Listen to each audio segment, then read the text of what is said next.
Salut à toutes et à tous. Donc je refais une vidéo aujourd'hui pour parler de l'ombre des psychédéliques.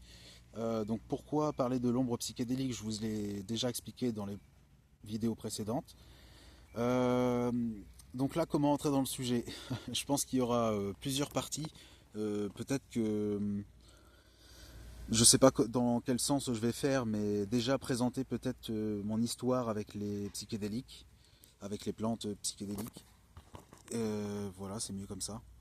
Euh, Autrement, il y a aussi le fait de parler des psychédéliques dans l'importance des psychédéliques dans la prise en charge de la santé mentale à l'heure actuelle, dans plusieurs pays, en Europe, aux États-Unis, après Chine, Russie, Afrique, je ne sais pas trop ce qu'il en est, mais en Afrique il y a l'iboga, c'est un arbre sacré donc l'iboga c'est la molécule chimique qui active en fait les effets psychoactifs, les effets psychédéliques, mais il y a certainement, probablement d'autres substances aussi.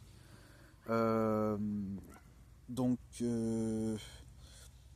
voilà, il y a plusieurs en fait aspects des psychédéliques en eux-mêmes et, et donc des enjeux en fait qui y sont liés euh, et aussi qui concernent ma vie personnelle parce qu'en fait je fais toute cette vidéo je vais faire toutes ces vidéos, les quelques que je vais faire vont être dédiées en fait au côté sombre des psychédéliques parce que ils sont utilisés comme quoi c'est un peu un remède miracle, parfois contre l'alcoolisme, contre la peur de la mort quand on vieillit, etc. Et ça apporte vraiment des solutions à un public assez large quand même. Et du coup, ils sont mis en lumière par rapport à ça. Et ils sont mis aussi en lumière dans un côté plus spirituel, entre guillemets, qui est l'ouverture à la conscience, au, à la nature, aux plantes, et lié à l'amour aussi. Euh, je suppose aussi, parce que tout ce que je vous dis là, je le ressens plus vraiment comme je le ressentais avant. Et en fait, j'ai vécu plein de choses avec les psychédéliques qui en fait me mènent à des idées noires, comme des idées de suicide en fait. Donc c'est pour parler en fait de la gravité qui peut y avoir à consommer des psychédéliques tout seul, sans aucune aide extérieure, sans aucun repère, vraiment tout seul, pas forcément aux bonnes périodes, pas forcément avec des jeunes,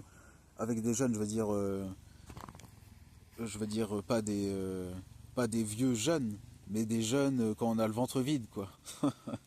Et donc voilà. Et aussi, ce qui est important à dire, c'est voilà la gravité qu'il y a à consommer seul, sans préparer en fait les lieux dans lesquels j'allais consommer. Par exemple, en fait, un exemple, je, je restais chez moi et après j'allais partir dans la campagne. En fait, j'étais sous champignons psychoactifs et je partais dans la campagne me balader, mais en fait, il y avait des énergies assez bizarres en fait. C'était un peu un trip que je vivais seul, mais avec les énergies des gens et ça collait pas quoi. Il y avait un décalage. Mais tout ça, je vous en reparlerai plus tard. En fait, là, c'est la première vidéo. Il y en a d'autres avant, qui vous expliquent pourquoi parler de l'ombre des psychédéliques et qui sont un peu un préambule. Et donc, dans celle-ci, je voulais vraiment attaquer le sujet, bien que ce soit difficile en fait de choisir un angle parce que les personnes ont des parcours très particuliers et très individuels aussi avec les psychédéliques. Ça fait du bien à beaucoup de monde, donc je pense qu'il est important d'en parler, quoi. Donc je vous laisse là pour le moment et je vous dis à très bientôt.